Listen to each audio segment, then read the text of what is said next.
Mas acho que o que a gente tem que realmente tratar é de outra figura da esquerda brasileira, que basicamente é a Samia Bonfim, no caso, a morte do irmão dela, o assassinato, que de acordo com a polícia do Rio de Janeiro e com uma parte das suspeitas, ah, aparentemente foi causada por um engano.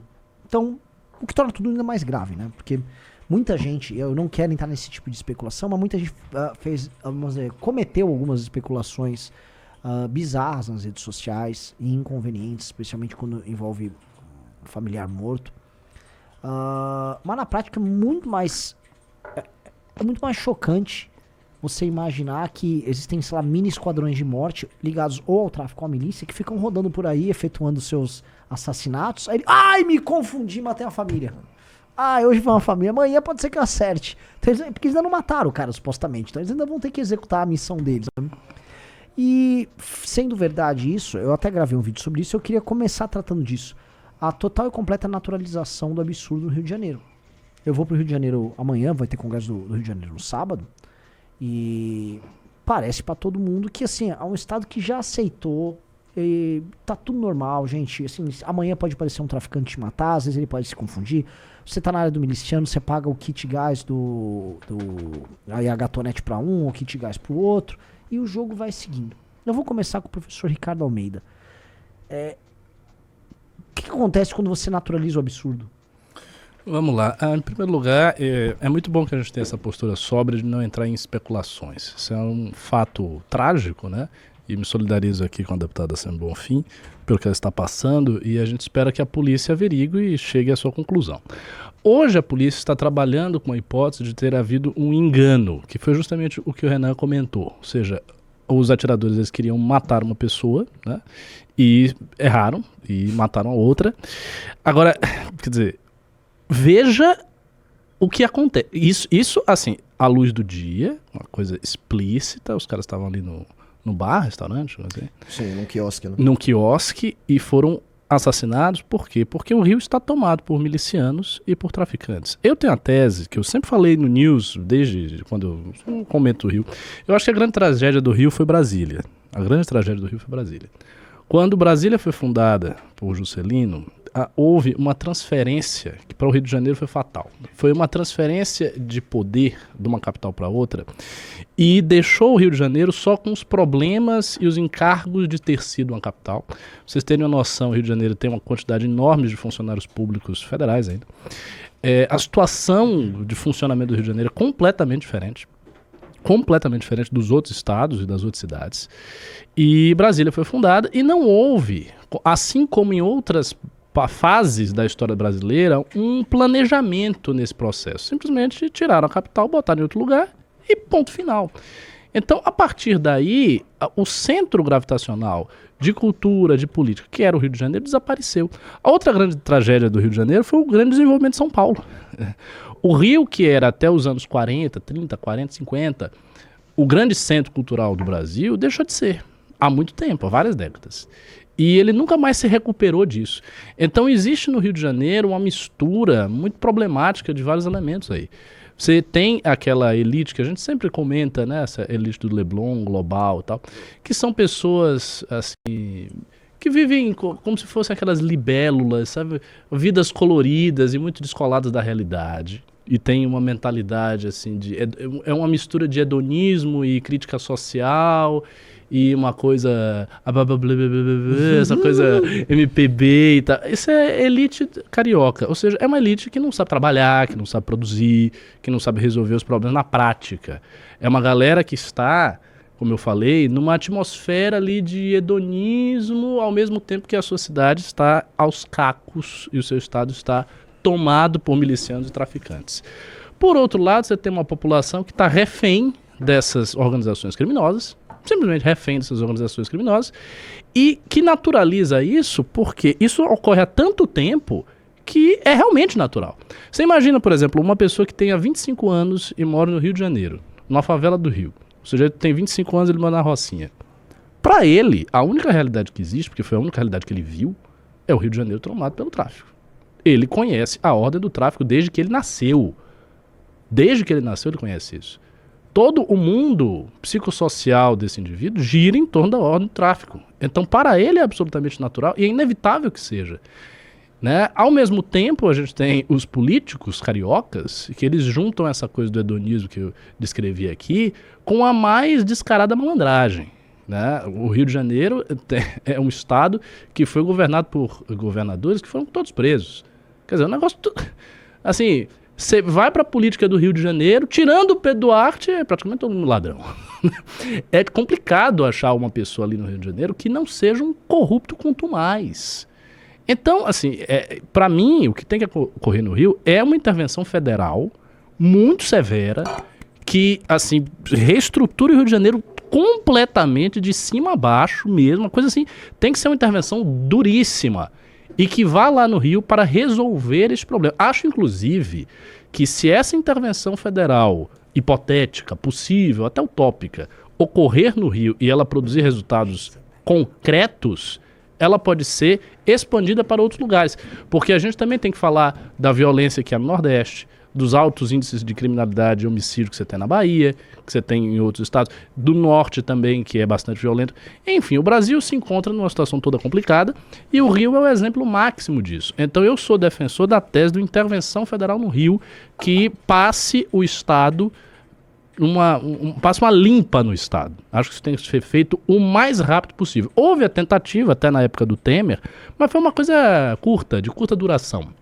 Você teve aquela intervenção, foi de curta duração, teve resultados estatísticos, houve a diminuição na época de criminalidade, a coisa não seguiu. Acho que a intervenção do Rio tem que ser política de Estado e permanente até resolver o problema do Rio, inclusive com intervenção na própria estrutura política do Rio. Eu também acho. Então, interventor mesmo, como fazia Getúlio. Tira esses caras aí. Eu não sei como isso poderia ser acomodado na Constituição brasileira, óbvio. Não sei se isso seria possível. Mas a gente tem que imaginar um modelo de institucionalidade que permita isso. Porque é o caso do Rio, precisa disso. É o óbvio. Assim, você tem áreas inteiras do território carioca tomadas. Assim, o Estado não tem autoridade sobre aquelas áreas. O Estado, inclusive, visita esses lugares respeitando as regras do tráfico, como a gente viu a ministra Aniele Franco, que foi ela, né, que visitou a favela, sem usar capacete, dizendo que estava respeitando as regras daquele lugar. Bola é tua. Aqui? Eu queria só dizer assim, primeiro, que o professor Ricardo aí expôs brilhantemente as razões, as raízes por trás dos problemas do Rio de Janeiro, né, envolvendo criminalidade. Mas eu trago de volta aqui um pouco o que o Renan falou no começo, né? É impressionante e me entristece, até me enoja até certo ponto, como toda vez que um político morre ou algum familiar ligado a um político, né, enfim, acontece alguma tragédia dessas, as pessoas vão como urubus correndo para apontar determinado problema, para enviesar aquele fato de acordo com aquilo que a pessoa acredita. Então a gente viu vários bolsonaristas dizendo é esse tipo de política que ela defende, então olha o que acontece. E a gente viu pessoas de esquerda já correndo, se apressando para dizer que naturalmente foi um atentado que envolvia diretamente a atuação parlamentar da Sâmia. Ao que tudo indica, como o Renan colocou aqui, foi um erro. Né? Um erro de que uma pessoa que deveria ter sido executada pela milícia ou pelo tráfico, a gente não sabe, e na verdade executaram sem querer a pessoa errada. Então veja, a tragédia, eu acho que ela fica ainda maior dessa forma, porque estão se amontoando cadáveres no Rio de Janeiro a esmo, como se não fosse nada. E eu até separei alguns dados aqui que eu achei interessante, que nos primeiros 6 meses de 2023 teve uma alta de 17,3% no número de assassinatos no Rio de Janeiro. Foram 1.790 assassinatos. Isso envolve, e não a polícia fazendo isso. Isso aqui está dizendo homicídios dolosos, lesões corporais seguidas de morte e latrocínios. Tá? São 10 mortes por dia, ou uma morte a cada 2 horas e meia no Rio de Janeiro, nesse ano de 2023. E aí o mais bizarro é que a resposta que a gente tem para esse tipo de tragédia é o Flávio Dino dizendo que há uma relação direta entre a suposta facilitação no porte de armas, que nem foi tão facilitada assim no governo do Bolsonaro, a gente sabe muito bem, e a ocorrência desses crimes. Então, acontece essa chuva de cadáveres no Rio de Janeiro, fica por isso mesmo, as pessoas simplesmente se utilizam desses fatos trágicos para trazer alguma opinião que elas já tinham, e não há nenhuma solução. Eu concordo com o professor Ricardo que precisa ter urgentemente uma intervenção federal no Rio de Janeiro e uma intervenção mais séria, né? Aquela de 2018 que o Temer tentou fazer, ok, né? Resolveu alguns problemas pontuais ali, mas no final as coisas ficaram iguais. Mas aí também tem outro problema. Como é que a gente resolve esses problemas com um Supremo que, na primeira oportunidade, já proíbe ações policiais em favelas? Então também fica muito difícil você resolver essa situação no Rio de Janeiro, né? É isso, o problema é muito grave. Senhor Guto, a bola é tua. Olá, Renan. Bom, primeiro eu concordo que a gente não pode fazer inferências sobre esse crime, né? Não sabia, o Merreiro falou sobre esse uso político, né? Deve ter visto alguma coisa em relação à esquerda. É uma situação triste, eu estendo minhas condolências também a Samia Bonfim, mas eu faço um exercício, Renan, de especulação sobre o Rio. Eu acho que ela já faz parte meio da estrutura do funcionamento da cidade, né? Essa é pelo menos a percepção que eu tenho, a sensação. Eu acho que ela passou de um ponto de ruptura onde o poder público já não consegue mais tomar iniciativa e ele é refém desse crime, né? Refém do crime organizado que está permeado aí em muitas esferas. Me parece muito, muito difícil desfazer essa estrutura. E não é só o problema no Rio, né? Concentrado no Rio. A gente está vendo a situação da Bahia, uma situação totalmente fora do controle, que aí o Flávio Dino faz questão de ir para lá visitar, né? E a imprensa se nega a falar sobre as mortes que acontecem lá na Bahia, talvez porque o governo seja do PT. Então eu volto nesse ponto de ruptura, né? Existe um ponto onde você não pode ultrapassar. E aqui em São Paulo a gente tem um exemplo do Guarujá, né? Que o crime organizado está crescendo na Baixada Santista. E até uma coincidência em relação ao Rio, né? Existe uma relação aí de geografia e relevo que dificulta também o trabalho da polícia, né, no combate ao crime organizado. E só que quando se combate o crime aqui, quando se está fazendo algo para que não se deixe a situação sair fora do controle e passar desse ponto de ruptura que a gente vê em alguns estados, a imprensa ela critica, né? Critica o governo. E outro dado interessante, né? O Merreiro falou sobre a questão dos homicídios, né? Os índices de homicídio no governo anterior teve uma queda, então não sei nem se foi responsabilidade do governo anterior, mas existiu uma queda do nível de homicídio e o índice de homicídio talvez seja o principal critério para a gente avaliar a segurança pública, porque não tem subnotificação, então houve uma queda e agora a gente está vendo isso voltar a crescer e não dá para culpar o governo anterior, né? Me desculpe, Flávio Dino. Só mais uma coisinha, Renan. Sabe o que é mais interessante? O aumento de homicídios no Rio foi o segundo maior do Brasil. Só que o primeiro foi o Amapá, que foi tipo 60%. 60%? Foi 60%. Só que você... Nossa! Pois é. Só que levando em consideração que o Amapá ele tem um número de homicídios muito menor. Então o Rio ele tá numa subida, sendo que ele já tá no topo. Então, é uma coisa absurda. E aí só mais uma coisa que é em relação à normalização dessa... O Renan falou uma vez, uma coisa que eu achei interessante, né? Que o ser humano ele é capaz de se acostumar a viver no meio da tragédia, né? E é verdade, né? Eu conheço várias pessoas que moram no Rio de Janeiro, já trabalhei com uma advogada, inclusive, que morava... Agora não lembro qual que é o bairro exatamente. Mas ela falava, a coisa mais comum pra mim era dormir ouvindo barulho de tiroteio. Já não era uma coisa que eu tinha medo mais, era uma coisa que ela tomava como parte da rotina dela, entendeu? Então é bizarro a situação, ó. Bizarro. Eu acho que tem uma coisa que a gente tem que sempre pensar, né? Os problemas todos do Brasil, eles nunca são resolvidos. E é um negócio que me incomoda desde sempre e tem me incomodado cada vez mais, porque cada vez mais eu percebo a importância de resoluções efetivas e organizacionais.